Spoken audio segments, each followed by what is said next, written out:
Greetings, everyone. I'm David Corey. I'm director of Baylor in Washington, D.C. I'm a professor of political theory in the Honors College here at Baylor University, and I'm excited to welcome you to our panel on political desaturation. I hope the topic will be timely and enlightening for you viewers.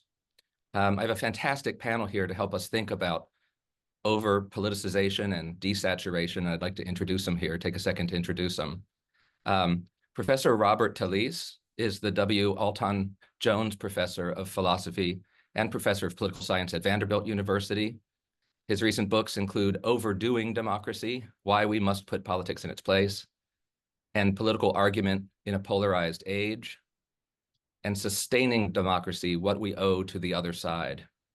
He's joining us from his office at Vanderbilt in Nashville. Also with us is Elizabeth Oldfield, joining us from her home in South London in the UK. I know she's joining us from South London in the UK.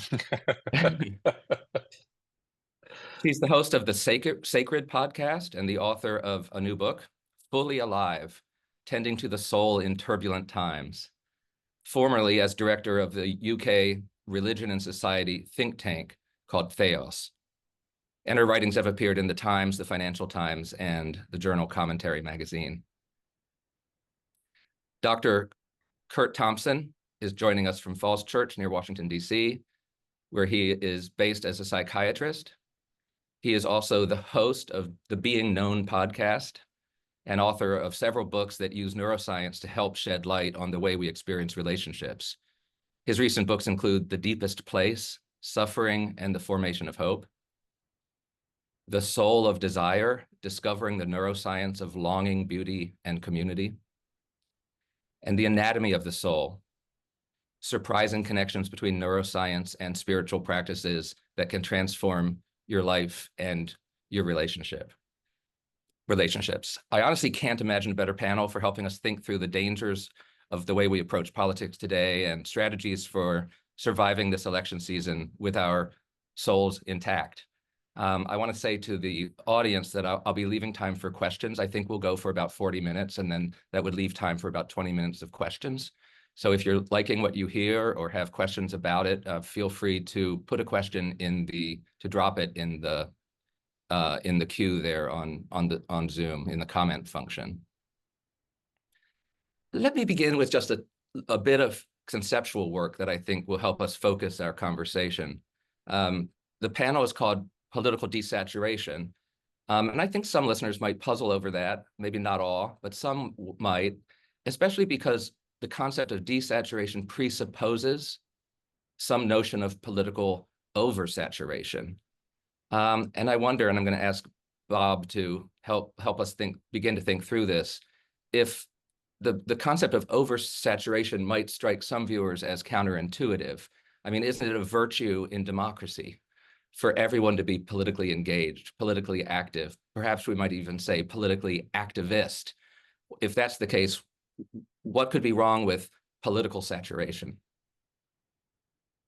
Well, you know, we do in lots of other contexts have the idea of having too much of a good thing. So, you know, the 12th bite of the cheesecake is really just not as good a thing as the first three bites.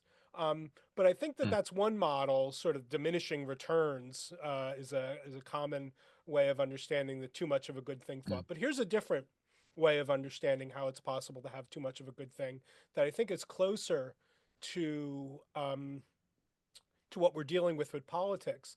So I once had a friend who dedicated herself to getting into physically good shape, and she spent a lot of time at the gym.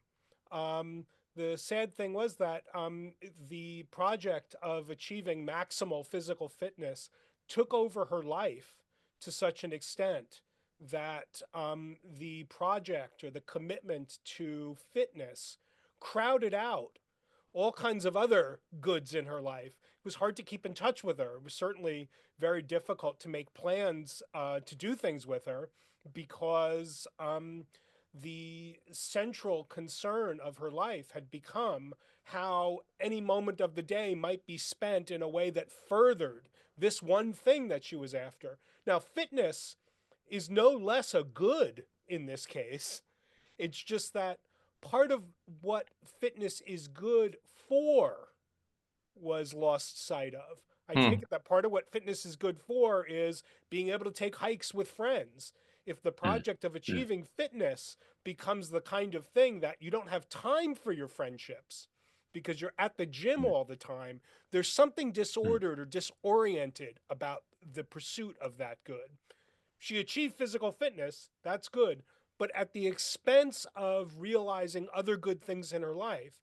And I mm. worry that the problem that we're facing in democracy today, especially in the US, but not only here, is that politics has taken on this flavor where there's a good that is achieved in being an active democratic participant. But when that project becomes the center of everything that we do, it becomes a little bit like my friend in the gym. I wonder if there's an angle we can take on it. That's very helpful from a psychological perspective and an individual perspective. But it seems also that political oversaturation affects us in our social institutions, in our social lives. Uh, Maybe we could use the word politicization to describe a kind of infiltration of politics into institutional activities and relationships that aren't intrinsically political. Do any of the panelists have any insight? Do you think that politicization of this sense has increased over recent history, or has it always been about the same? And I have to say that Elizabeth is in the UK, so she can also give us an international perspective how liberal democracies are facing this. Though I know she has her eyes peeled pretty closely on what's going on in the United States too. Yes, it's a very interesting thing to be a UK observer because I do think we're in slightly different positions. Our political oversaturation is not as advanced as yours, but we are still facing a broad trajectory, I think, which I would put down to the retreat of other forms of common life, that these kind of deep needs that both theology and I'm sure Curt can talk to this, the kind of psychological frame, have always known that we need belonging, we need to be part of something, we need a story that is bigger than us, we need meaningfulness, we need a stable sense of self. And we have tend to find these things in kind of multiple places, right? Local forms of belonging, our family identity, perhaps for the longest time through our faith, through our kind of religious identities, also through kind of like stable professional lives, guilds, being part of the same type of work with the same kind of people over time. And all of those other things have eroded, right? All of those other forms of belonging, those ways that we stabilize ourselves, we locate ourselves in a story, we come to think of our lives as meaningful, have retreated. And so all of that weight, all of that longing, all of that need doesn't have as many places to go. And my feeling is that it either goes into trying to stabilize ourselves as a consumer, or it goes into trying to give ourselves a sense of identity as a political animal, as someone who's finding ourselves in a broader political story. And that's my feeling about political oversaturation, or this pivot towards just buying ourselves a sense of self, essentially, that neither of those things were ever supposed to take that weight. They are not designed to provide those things for us. Yeah. David, that as you were reflecting on that, I was drawn, Robert, to your example of the woman and her commitment to exercise. And in some respects, as you were describing that, you're, I think, touching on a way that as I was reflecting on our conversation today, the word that comes to me is that of addiction. And we say, and this would be another word that the Bible would talk about, using the word idolatry. But there is this sense in which I'm going to commit myself to something at the expense of all other good things. And when we talk about being addicted to exercise, addicted to food, addicted, there are all kinds of ways in which we could see the list of things that are negative, cocaine and opiates, and so we would say, yeah, that's not a good thing to be addicted to. But those things that we consider to be good things in the world, they're trickier.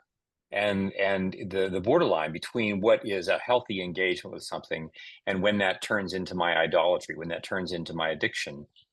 And in addition, I think too, Most people who are addicted find that their power in that addiction has everything to do with, in part, with their isolation.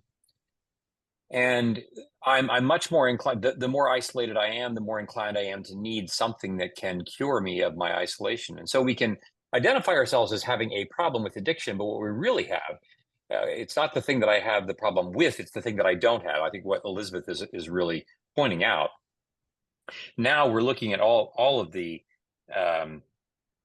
data on addiction is now pointing to this notion that really the way that we want to go after that as an issue is through relationship. It's through community. That the most helpful way to see how addictions can be resolved and healed has to do with community. And this, I think, gets back to we can talk about politics. We can talk about any number of things in which we find ourselves weighted with our grief, we're weighted with our fear, we're weighted with our shame. And these are things that if we are not actually turning to deeper modes of healing and revitalization for those things that make us, that we all really have in common as humans. The Democrats and the Republicans both have lots of grief. They have this in common. But we turn to our different addictions, I think. And by addiction, I mean when we get to a point where we have become isolated, not just from one another, from those with whom we have difference, but isolated from those things that actually bring us the most regeneration, the most health, the most connection. And that's with other relationships. It is with our religious institutions. It's with our worship practices, with a number of those different things. And so those are the thoughts that came to my mind in terms of like how this, in the same way that we have an epidemic with opiates here in this country, we have this same kind of an epidemic in some respects. Let me encourage us to just consider one more dimension of it that I was hinting at. Elizabeth, when you say that some of our social institutions are retreating in the role that were receding in the role that they played, I see that, but I also do see politics inserting itself into institutions, unable to leave them alone. For example, if I go to the symphony orchestra, I'm going to be treated to some political propaganda while I'm there. And while I go over to look at paintings at the museum, I'm going to get some political statements about the artists and the models and the times. And I'm wondering if any of us have reflections on why that's happening. It does seem relevant to the conversation because it does mean that there's no place I can really retreat to. If I retreat to the university to engage in studies, I find a panoply of politicized courses and politicized studies. If I want to retreat to church, I am treated to sermons that are taking up political positions. Maybe this is a Robert question. Maybe this is a political theory question. But what is it? What's going on here? I mean, what's behind the motive to politicize everything and make everything speak to our political ambitions? You know, it's a good question. I don't think there's a single sort of causal factor that explains how this has occurred. It's worth noting, though, in the U.S. That sort of forget about party elites for a second. Ordinary citizens are not more divided over questions about policy and what the purposes of government are than they were in the 1990s. That's not to say that they're unified. It's just that they're not more severely divided. They're divided, all right, not more severely than they were in the 90s. It feels like we're a lot more divided because despite the fact that we don't disagree more severely than we have over the past 30 years plus. Our level of animosity towards perceived political opponents has skyrocketed.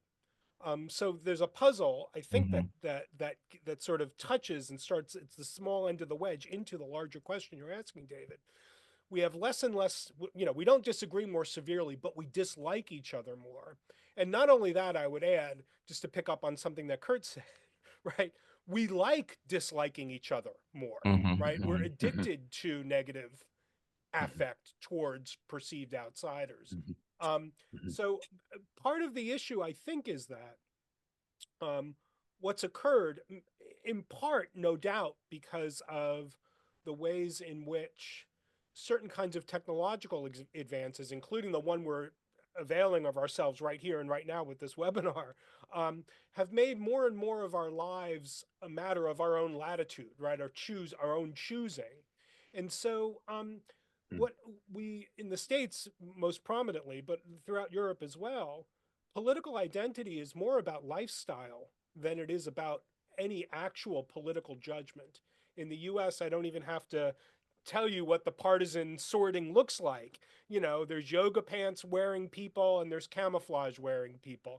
There are people who drive pickup trucks and there are people who drive hybrids. It turns out that liberal and conservative identities correlate in the United States very tightly with different television programs that are watched, different sources of entertainment in other spheres. You know, whether you are more likely to, you know, to vacation where there's a beach or where there's a golf course really tells people, well, people like me, a lot about your voting. And so what we've seen is a kind of partitioning and a sorting of lifestyles that then have been captured, I think, for strategic purposes by you know, major political parties to tap into those sort of lifestyle profiles. Because here's just a sort of real politic, you know, explanation of it. Well, it seems to me a partial explanation. When you have in a democratic society, when you have the electorate very neatly sorted into distinct lifestyles, a campaign manager's job becomes very, very easy. All the strategic questions about winning elections now are very simple questions about just gathering data. They're not really, you know, deeper questions about the true and the good and the beautiful. It's just about sort of demographic questions. Are the people who are likely to vote for you also the people who are likely to have dinner at Cracker Barrel once a month? Or do they live closer to a Whole Foods? By the way, one of the strongest predictors of McCain versus Obama voting is the distance of the voter to a Cracker Barrel or a Whole Foods in the US. I wonder if some listeners, I want to pose a hypothetical objection to the whole thought that we could talk about political desaturation. I've certainly heard people say this before, and I wrestle with it. Someone might say, how naive and bourgeois you all are. I mean, did you not get the memo that everything is political? Everything is political. And maybe this person would say to Elizabeth's invocation of spaces that are not political, look again. I mean, they've always been constituted by certain power structures and assume certain privileges that are barely veiled, but they're political. It seems to me, I've never thought it's true that everything is political. But one wonders how to combat this claim. If it's true, by the way, right, then there is no place we can go for needs and goods that other than the political space. And it would make sense. It would make sense that we would want to expose or unveil the latent politics in our social institutions. Elizabeth, do you think that claim has any traction? I mean, yes, it really, as with always, it really depends how we're using the word, right? Everything is political in the sense that everything is entangled and interconnected with this negotiation of power and space and money and my good versus your good and my interest versus your interest and our collective interest and the common good and which of those has primacy in any given movement. I think also everything is religious, right? Everything is about profound metaphysical questions of meaning and purpose. And I also somewhat buy the sort of Marxist analysis that everything is material. Like the fundamental ability to have money, safety, work, shelter affects everything else as well. All of these things are enmeshed and entangled. What I don't believe is that everything is political with a capital P, the way we think of it in this moment. Basically about what can the government do? What can collective state power do? How can it change the world? How can it save the world?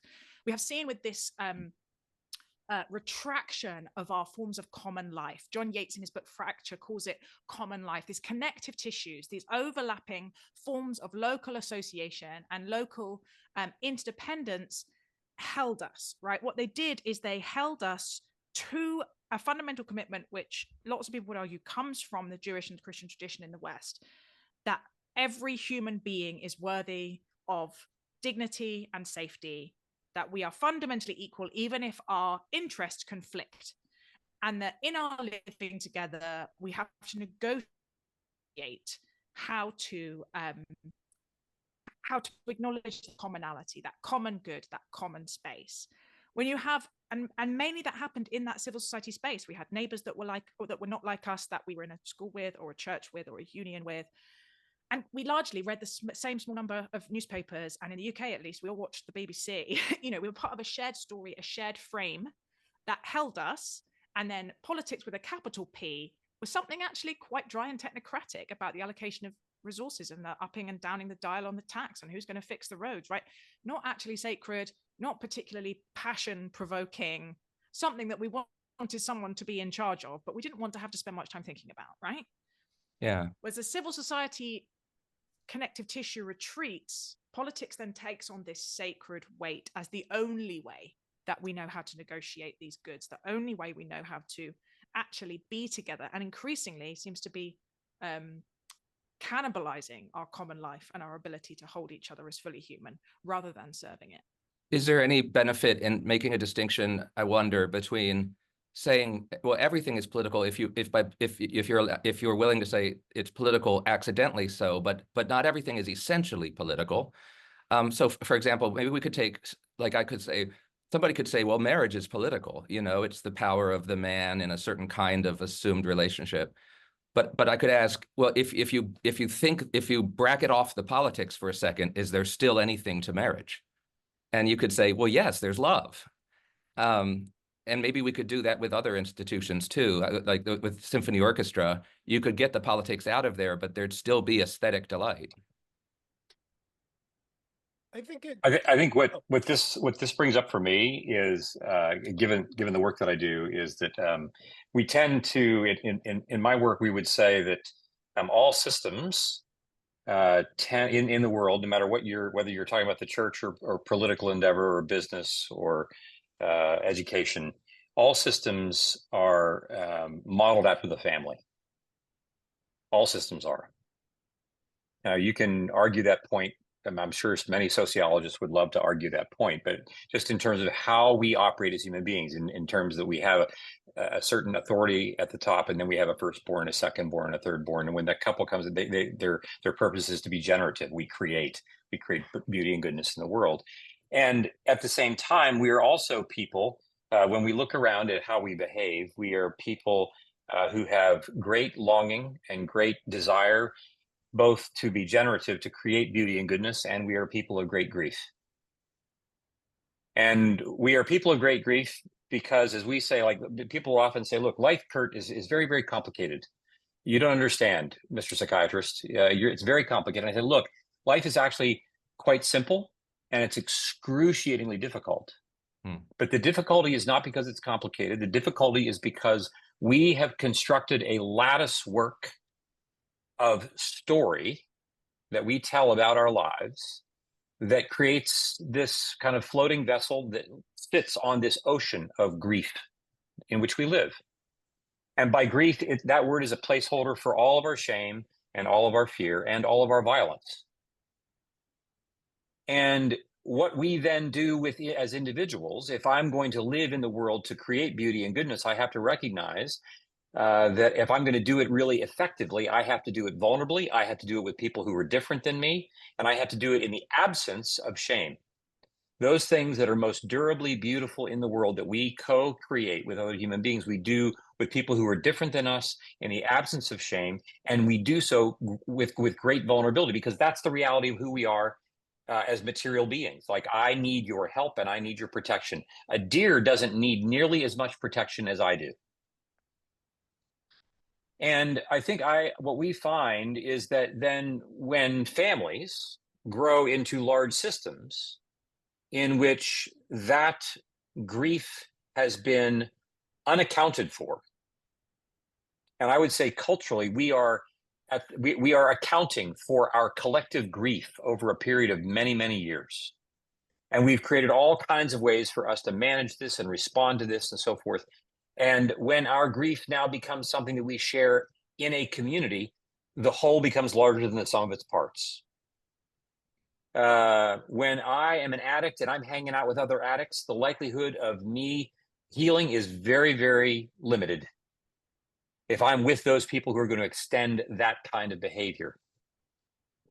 And so what I hear in much of this, when we talk about then everything is political, I would say to Elizabeth's point, yes, everything has to do with what it means for us to live in community, because that's what it means for us to do that. The real question is, am I going to do this as a person who wants to come together in community and create beauty and goodness? Is that what I really want? Or am I going to come with a posture of violence because I'm really coming to this community in my fear and in my shame?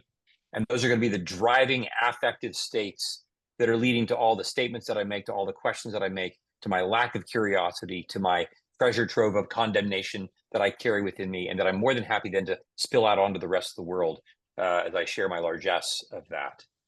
And so for me, I think as I imagine this, as we are kind of as interpersonal and neurobiological beings in this world, I'm really curious about whenever things get difficult, when things become painful, when things become testy, I'm really wanting to ask the question, what is it that you really want? What do you want? Or ideally, do you want to be angry with me? Is that what you really want? Is that the kind of person you want to become? Do you, and so forth. And I also want to know, what are you afraid of? Mm-hmm. And we find that in the office, those are two questions that we ask in communities that we run here in the office, as well as individuals. But these are things that we think are actually quite applicable in the world at large. One of the many things I like about that is that it throws us on the foot of what we have in common. We actually are co-sufferers of the human condition. And so instead of just focusing on our differences, we all know what grief feels like.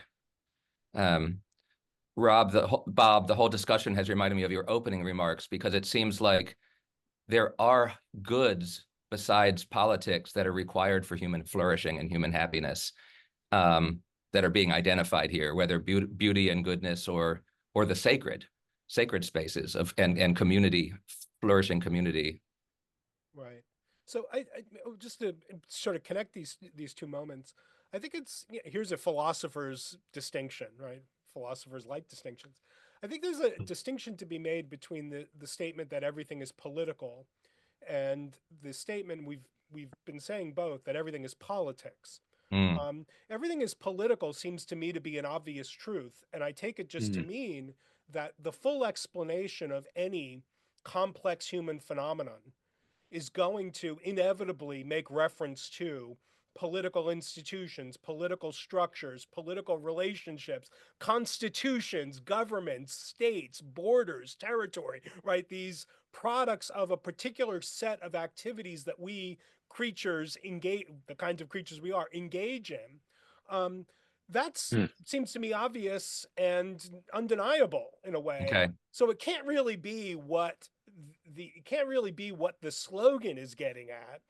The slogan, I think, is often everything is politics, which I think is not a trivial thing and probably is false. Because, if everything is politics, we don't have any way of explaining what that statement means. Any attempt to explain what we're talking about, if it's true that everything is politics, is just more politics. Right? It seems almost incoherent. We learned this from the pre-Socratic statements of the form "everything is water." Sort of are philosophically very puzzling, because we want to say, what does that mean? And don't throw more water at me, right? And so, so there's a conceptual puzzle here that, it just seems to me that part of, and let me say, the everything is politics a claim is a guy who's written a couple of books about this and talks to academic audiences, including college students. It's typically taken as a kind of politically progressive thing to say. But it strikes me that part of the account of the disadvantage and oppression of oppressed people in our political order part of the account of what the oppression is that their bodies, their lives, their very existence has become a political thing. That's part of what it is, for them to be dominated in the way that we think is inconsistent with justice, is that their very existence, their bodies, their preferences, their desires have become political objects. And so we want to be able to tell the story about disadvantage that says that, there are certain things that are treated as these sort of moves in a political game that are so tightly tied to the identities of the people who we're talking about, that we want to say, oh, politics isn't really part of this, and that it is political is part of the critique, right? So I think that there's some conceptual confusion in all of this that I don't really know how to fully sweep up. But anyway, the other thought is that, we don't want to lose sight of the fact when we're saying everything is politics or everything is political, that politics is for something, right? Part of the good of, maybe politics is not strictly instrumentally good. Maybe there are sort of internal intrinsic goods to democratic politics. Not denying that. So that whatever story you want to tell about the good of politics, when politics goes well, it's like it's for something. What's politics for? Not more politics, right? Aristotle even said this about knowledge. The point of knowledge is not simply more knowledge, right? It's doing stuff with the knowledge, right? Similarly, you want to say the point of politics, when politics goes well, is it creates a social order in which we can pursue other things of value that are themselves not in any direct way contributions to the political order. Relationships that have to do with creating art and nurturing one another and caring about one another. And insofar as politics and our existing political categories and our partisan rivalries and fissures come to infect and saturate those other things, we lose the plot, right? Not only do our relationships become skewed and burdened in ways that they shouldn't be, we get worse at democracy. Our politics gets worse too. I jump in, David, and say I think a lot about about formation in general, and I think we do as well to think about the formation of our current political life, what political oversaturation is doing to who we're becoming. What is the story that we find ourselves in? And particularly in the UK and the US, because the kind of governmental level political engagement is set up on these extremely adversarial lines. It is mainly two parties, and it is fairly zero sum, right? In our House of Commons, the two parties sit facing each other on opposite set of benches, and then the two leaders square up in kind of verbal fisticuffs once a week. And there's good things about that. I do believe that this kind of argumentative, adversarial search for truth can be really what we need in some situations. But when, as we're saying, politics becomes the dominant form of common life, and therefore that is our formation, it trains us in these adversarial zero-sum assumptions. That means it really does feel like my interests and your interests are not what one has to win and one has to lose. Yes. And that desire to win and to defend our own is theologically very problematic, obviously. And the forms of common life that instead form us into this radically unlikely seeming possibility that we could come to care about our neighbor as much as ourselves, right? That we could seek the good of someone not like us for their own sake, not because of what we can get from it, is extraordinarily necessary ethical story that many of the world's wisdom traditions are trying to invite us into, and has been so necessary for our ability to live together. And not having those stories, not having those morally formative communities, those rigorous spiritual paths that actually decenter ourselves as the center of the universe, the defining factor in all our political decision makings, is really leaving us in quite a scary place, I think. Yeah, I often have the theorist Carl Schmitt on my brain, unfortunately. It's not a happy thing to have going on, but if it seems like what you're saying, Elizabeth, is that if we put our full attention on politics all the time, then we're increasingly likely to see each other in our role as existential threats. because of the zero-sum quality of the quest for power. Whereas if we engage each other in other domains and in other ways and in other modes, like the mode of neighbor love, we temper the sense of existential threat and learn how to not be existentially threatening to each other. Also, like we don't want to be existentially threatening to each other. Yeah, I think what we know about the kind of human homophily, you know, our preference for people like ourselves, which seems to, you know, I call it people like me syndrome, is fairly constant over societies. It's constant over centuries. It doesn't make us terrible people, but wise societies create structures to keep it in check, right? That you can think of the metaphor of sugar. You know, we have this tendency in us, and we need to be actually physically and in embodied ways up close with other people to keep our people like me syndrome in check, to remind us that other people are not monsters, that they might not be reminding us of ourselves, which is fundamentally what homophily is, but that they're still fully human and their needs matter, and that we should build them into our decision making. We live in an obesogenic society that does not keep our desire for sugar in check, and we live in a conflictogenic society that is not just not holding our people like me syndrome in check, but like actively weaponizing our people like me syndrome against us. And that's what I'm seeing the formation of politics doing. And it's leading us to not know how to have a common life. So how do we do better? Let's switch. Let's pivot. I mean, we're long on diagnosis and short on cures. Let's think about how really concrete strategies for helping citizens desaturate, depoliticize, get a different footing started. What kinds of things have you all thought of in that domain? Well, I can add my 2 cents here. I mean, again, in many respects, when people come to our office, what they're really doing is coming to try to make peace with parts of themselves that they hate. It's a large part of the work that we do, and we extend this to other people. There are people that I see as different than me and that I would rather not have contact with. That homophily is not just something that happens because I'm doing it also as a way to help me protect myself from me. Can you define the term for everybody that Elizabeth introduced and now you've repeated? Well, this notion that I have a philia toward, I have this attraction to, okay. I like to be with those people who are like me. Yeah. Right. And in fact, I only like the parts of me that I like. And I don't like the parts of me that I don't like. And I extend this then into my relationships. And so the work of psychotherapy is often the work of being with parts of me that I don't like. And then it comes in community, being with other people with whom I believe I have great disagreement.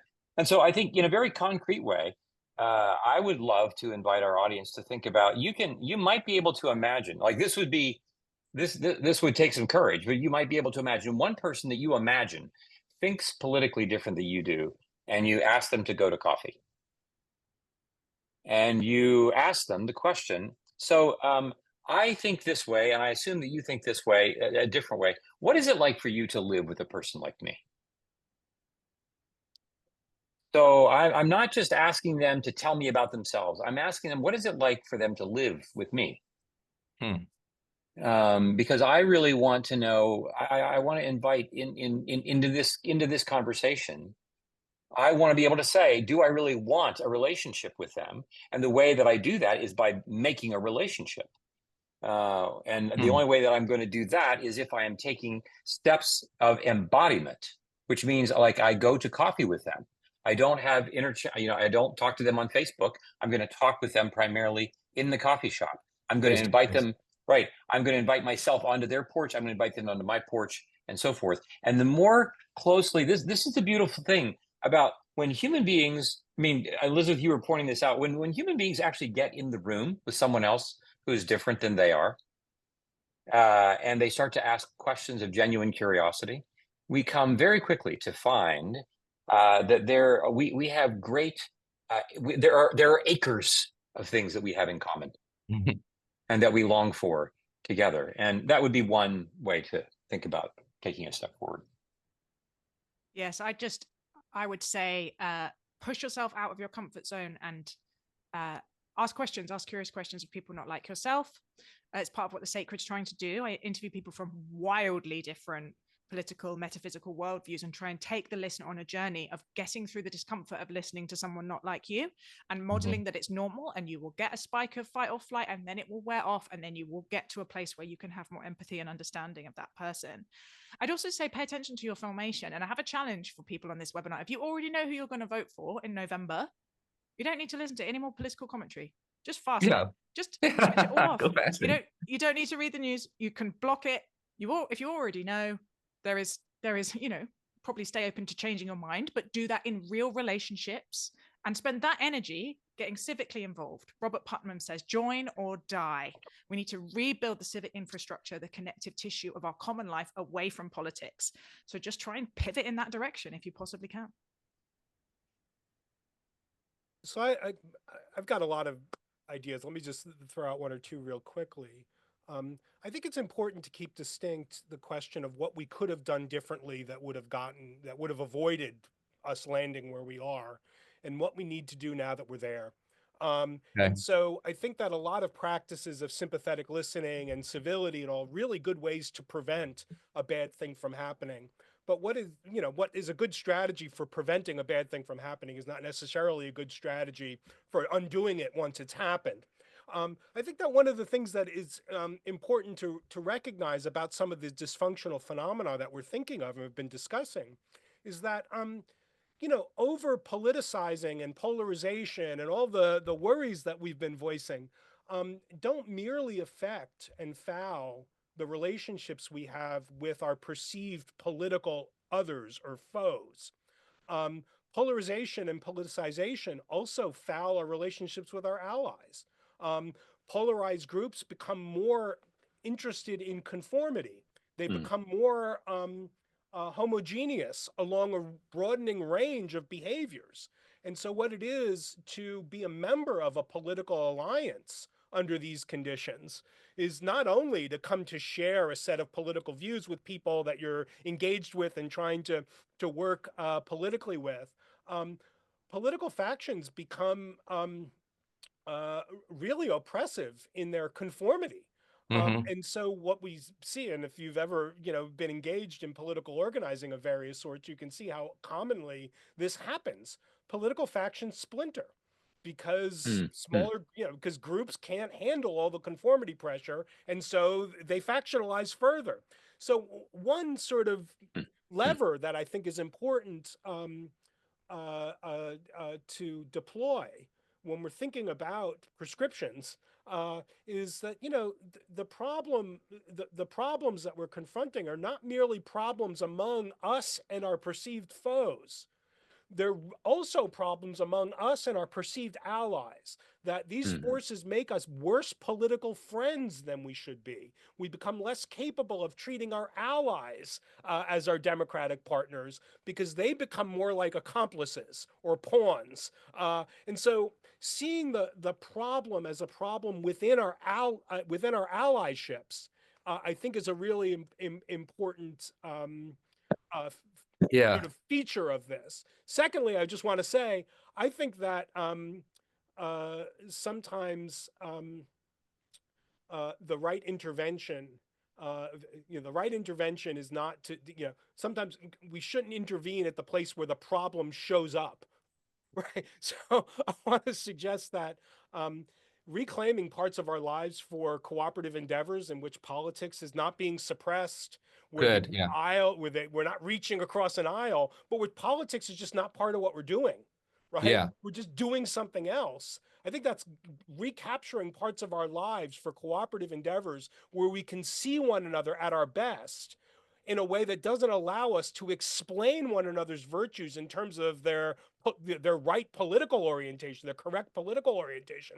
I think that's really important. And that the Americans who are listening to us right now struggle to imagine a cooperative endeavor where politics is not already part of the project, I think is a symptom, not a piece of pushback.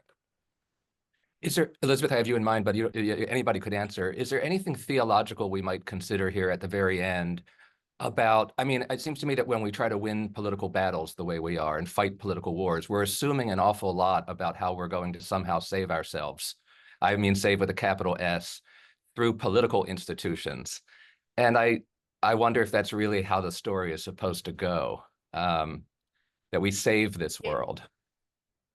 Yes, I mean, it's I think a symptom of what Charles Taylor talks about with the loss of a transcendent frame and an immanent frame, and even those who might call themselves religious or are active in religious institutions are still part of this story that this world is all there is, right? That our personal bodily safety and prosperity is the goal, Is it? rather than this deeper, longer story about what would it mean to grow up our souls? What would it mean to be growing in virtue? What would it mean to be people who can love our neighbors, even when it might require us to sacrifice some of our status, comfort, convenience, all those things. And that's a really hard story to live into. But personally, I think it is one of the pieces of medicine that we need in this, is to be able to just unclench a little bit from our fear.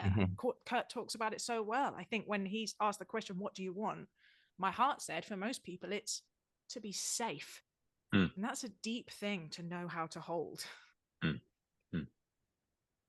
I'd like to give the audience a chance to ask us questions, and I'm sure the questions will facilitate more of our insights. But I have a question, at least one here already in the queue. One audience member worries about how we can reconcile desaturation with the need to increase civic literacy. I mean, we want people to know more, not less, about how the institutions of our country work, what our history has been, positive and negative.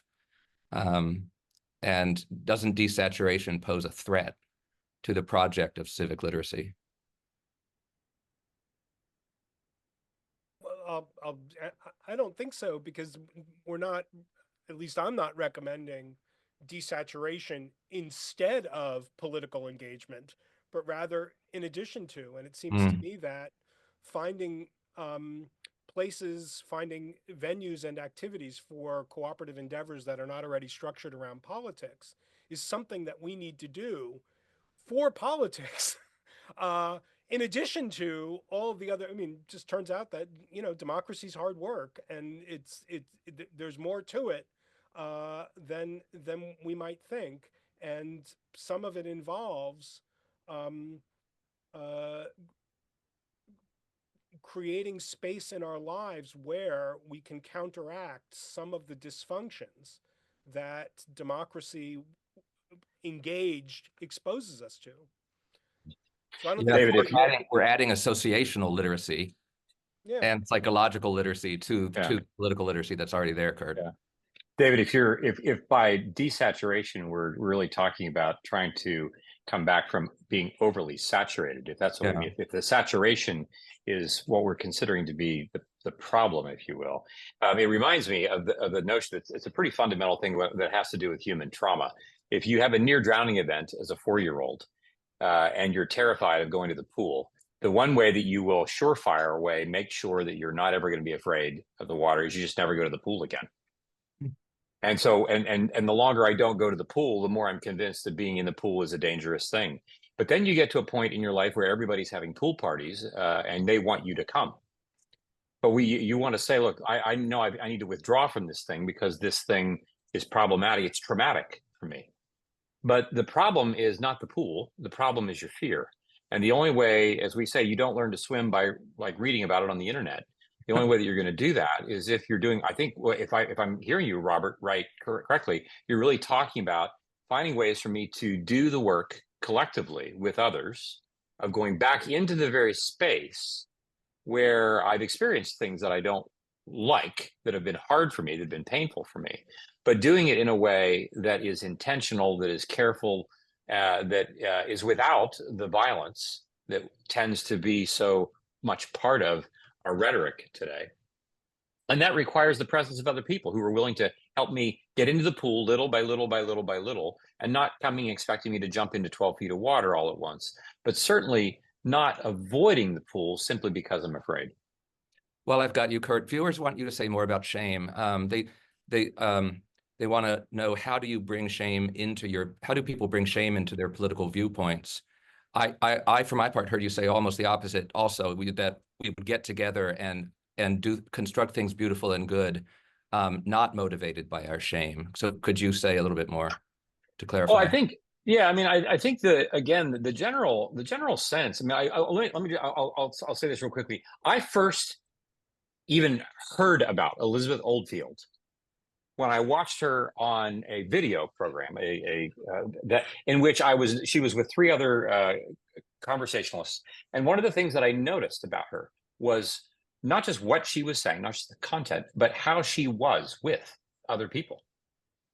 And I've said this to you, and I've just noticed that this notion of being present with someone in a non-anxious way is really disallowing shame from being in the room. I want to say all the violence that we sense in our in our rhetoric is really being driven by shame. It's this felt sense of me not being enough, this felt sense of there's something wrong with me, and I'm going to act that out with other people.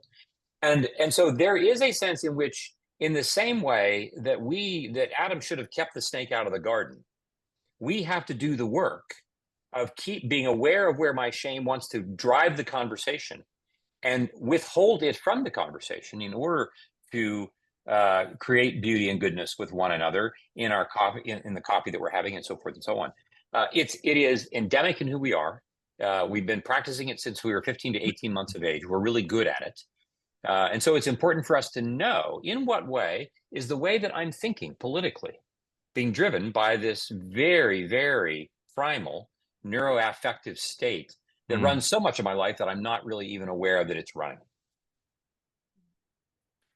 I think one thing that I've practically found helpful to try and that so much of this is unconscious, but as far as I consciously can avoid those dynamics, is to resist contempt with every fiber of my being, and to see contempt as nuclear waste level poison for relationships, for societies. You know, the Gottman Institute talks about it as one of the four horsemen of the apocalypse in romantic relationships, and I think it works the same in societies, because what happens when we react to someone with contempt, which Arthur Brooks defines as anger mixed with disgust, which really helps me, is we trigger shame in someone else.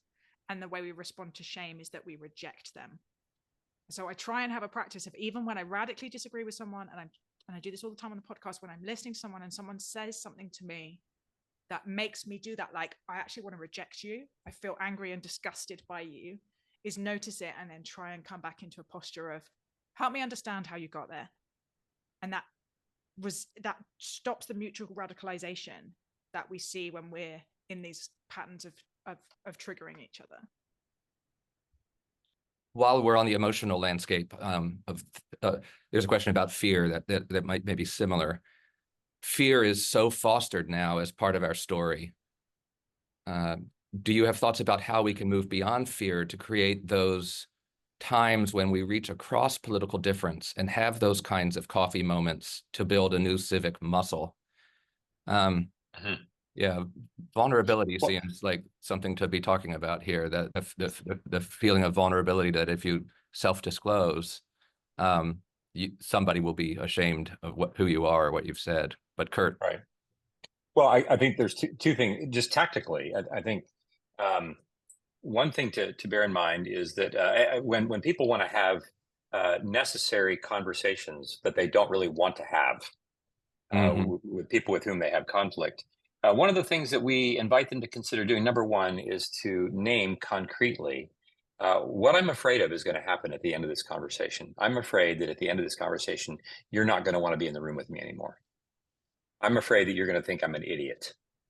I'm afraid, and of course, these fears, maybe because of things that have happened to me, but maybe they come from my own sense of, like, there's part of me that does believe I'm an idiot, a part of me that does believe that I'm not wantable. There are those things, but to name that concretely, but also to name, but what I really want at the end of this conversation, I really want you and me to be closer. Even if we still think differently, I really want to feel like, even more than I do now, that you would want to come back and have coffee with me again. And I want to feel that way about you. And it's quite striking what naming what we want in anticipation does to reduce our anxiety.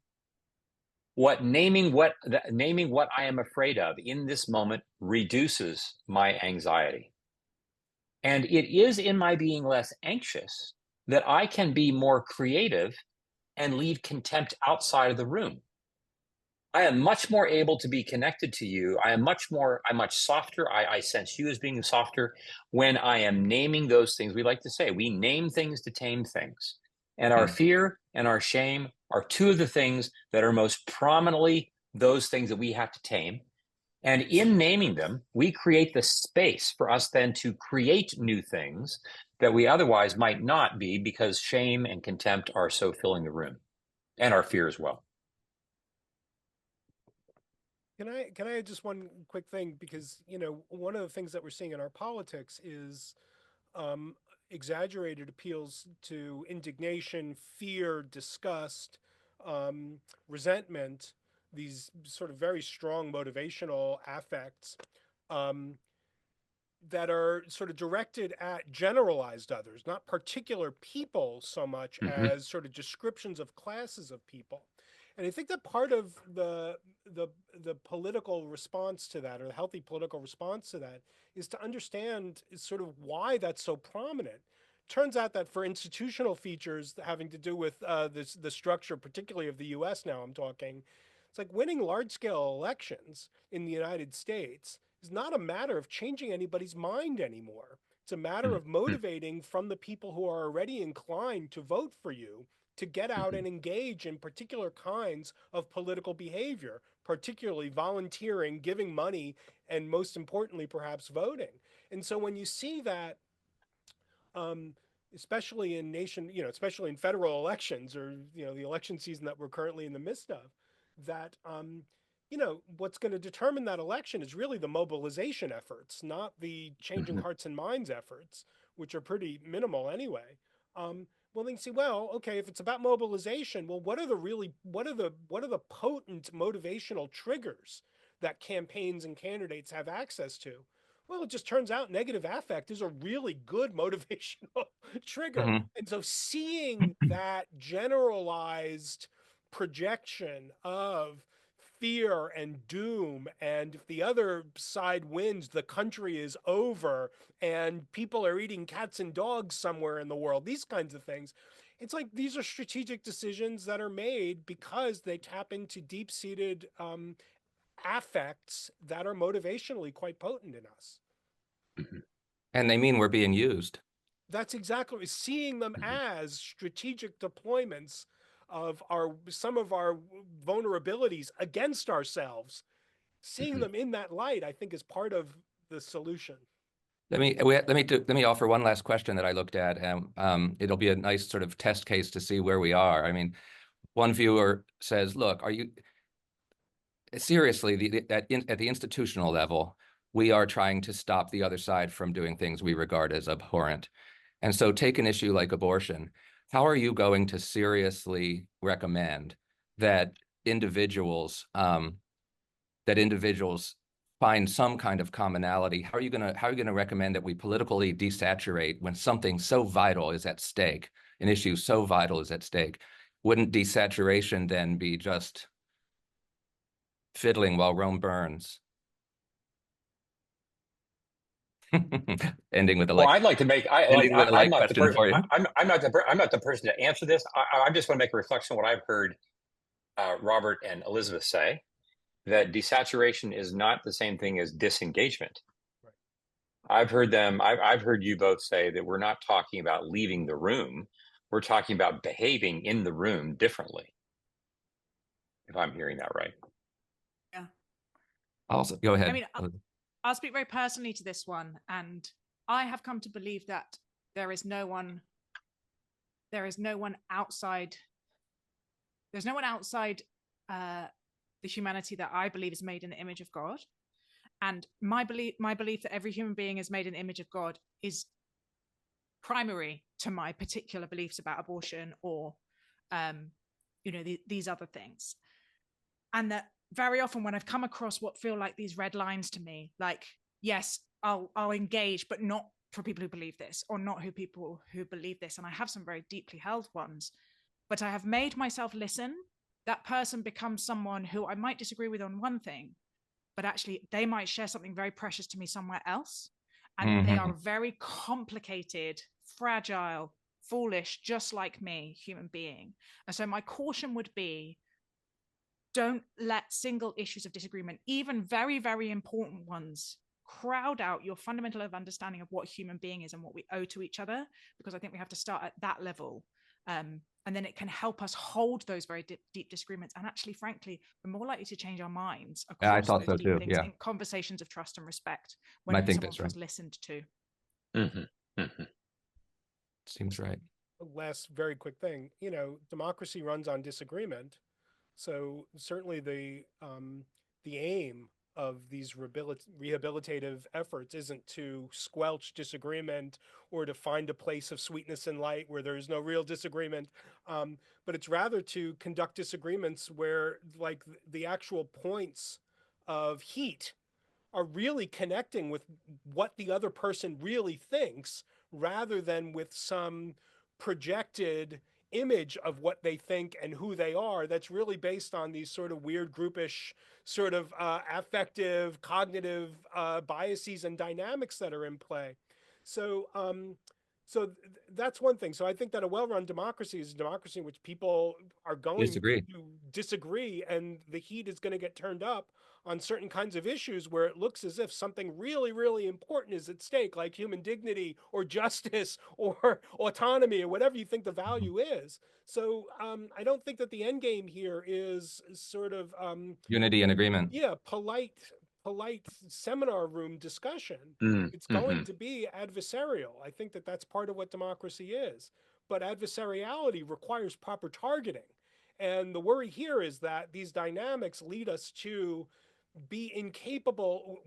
We're capable of being disagreeable. We're becoming less capable of disagreeing because we don't fully understand what the other, it's harder to fully understand what the other position is. Actually is, yeah.